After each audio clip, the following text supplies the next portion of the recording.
Thank you, Steve.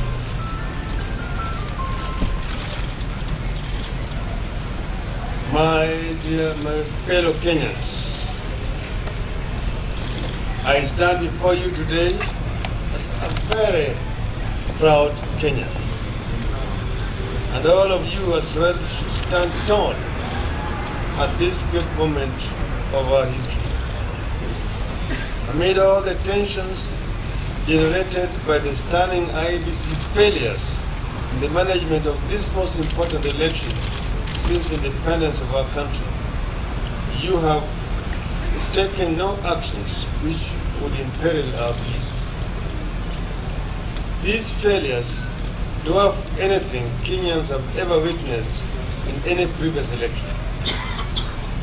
But whether you are grieved or joyous, you have waited patiently to see the process to resolve this dispute played out as defined by our liberating new constitution.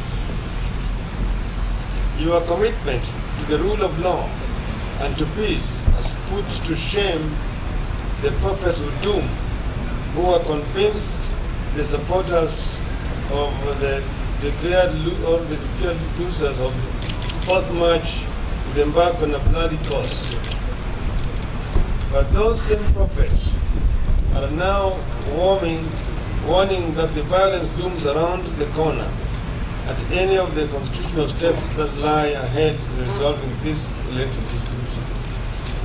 They are using these scare tactics to prevent Kenyans from supporting the constitutional process now underway for the Supreme Court to legitimize the election of the next president. But Kenyans know from the experience of the tainted election 5 years ago that violence destroys the lives of the innocent, sets back their hopes for decent livelihoods, and deeply divides them. I want to state once again that I am not challenging the IEBC election outcome because I am determined to be declared president. There is no democratic goal higher than respecting the will of the people to decide whom they want to lead the nation. And barring mass violence, there is no crime higher than subverting the outcome of a presidential election. What we are seeing in this electoral battle is the hidden struggle between the forces of change and the forces of status quo.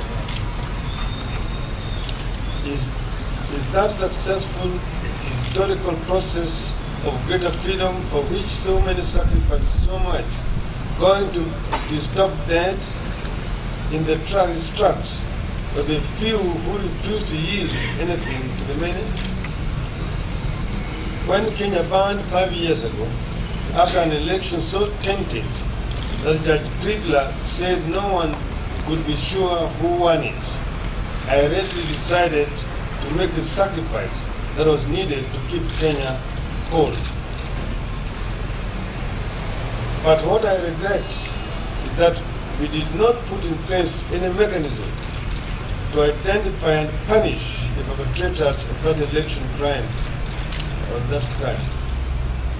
Had we done so, the IEBC would not have dared to conduct this election in the criminally negligent manner that it did. Recognizing the damage the sham 2007 election did to the fabric of our nation, Kenyans had created the IEBC specifically to ensure that such an election trauma would never visit us again, and to make sure it would have state-of-the-art mechanisms and instruments. We spent tens of billions of shillings, and yet every mechanism and every instrument the IEBC deployed failed miserably. This failure and collapse on a catastrophic scale on the polling day so fundamentally changed the system of polling and the number of votes cast, owing to inordinate and inexplicable delays at the polling stations, thereby reverting Kenya to the discredited manual system with all the attendant risks and opportunities for abuse and manipulation, which in fact took place. These grave errors constituted fundamental contraventions of the letter, the spirit, and object of the Constitution of Kenya. They failed to ensure or secure a free or fair election, and no government could lawfully be formed by or from the purported declaration of a winner on the 9th of March 2013 to the dishonor of the Kenyan people. Between February and March, the IEBC tinkered with the final register severally, and it is not clear which register was in fact used in the final tallying of the votes.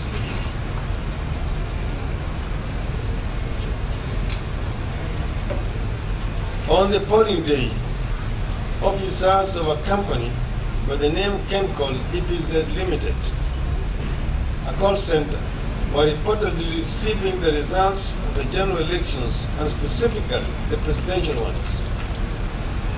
How did the IEBC allow Kencol to co-host both its server and that of TNA, which may have compromised the integrity of the electoral process, or at very least indicates that the TNA had access to information that should have been confidential to the IEBC alone. This clandestine arrangement of co-hosting databases is not permissible by law, and indeed was not disclosed to the public or to us in the Code Coalition. Despite my agents regularly updating and complaining to the IEBC about the incidences of electoral frauds, malpractices, and irregularities they discovered during the elections, the IEBC neglected, refused, or failed to act. Electronic voter identification kits were not functioning. Officials and clerks had forgotten passwords. Batteries were flat, and kits were unable to charge, among other impermissible reasons, all of which could have been prevented by the IEBC. This fundamentally changed the system of polling and the number of votes cast, owing to inordinate and inexplicable delays in the polling stations affected, thereby reverting Kenya to the discredited manual system, with all the attendant risks and opportunities for abuse and manipulation which in fact took place. Among the glaring anomalies which were observed in the process of manual tallying were: A, the results were declared on the basis of unsigned Form 36. B, multiplicity of Form 36 and variants of entries in some constituencies. C, alterations on files. And D, present disregard by the IEBC of the entries on the files of constituencies which were eventually reflected in the final tally of the presidential election results and which were announced without signed verification Form 34s. In many polling stations, the valid votes cast exceeded the number of registered voters. I repeat, in many polling stations, the valid vote cast exceeded the number of registered voters. In specific instances, the result in Form 36 disclosed by IEBC were materially different from the result that were posted in the final tally of the presidential results. There were several instances where registered voter numbers in polling stations were inflated in Form 34, contrary to what was contained in Form 36. In most of these circumstances, more votes were cast than the total number of registered voters. In other words, in other cases, there were more than 2 Form 36 reflecting different returns. In yet others, there were alterations in Form 36 without acknowledgement. In yet other stations, there were different entries in two Form 36 submitted in respect of the same constituency. I have no hesitation whatsoever in lawfully challenging the election outcome. To do otherwise would be a betrayal of the new constitution and therefore everything that Kenyans hold dear, and it would also be a betrayal of the wishes of the people of Kenya. They would forever lose their faith in the elections and in democracy. That would mean they would be condemned to the rule of the few. The multiple failures of the IEBC, in fact, reflect failures of so many of our new institutions.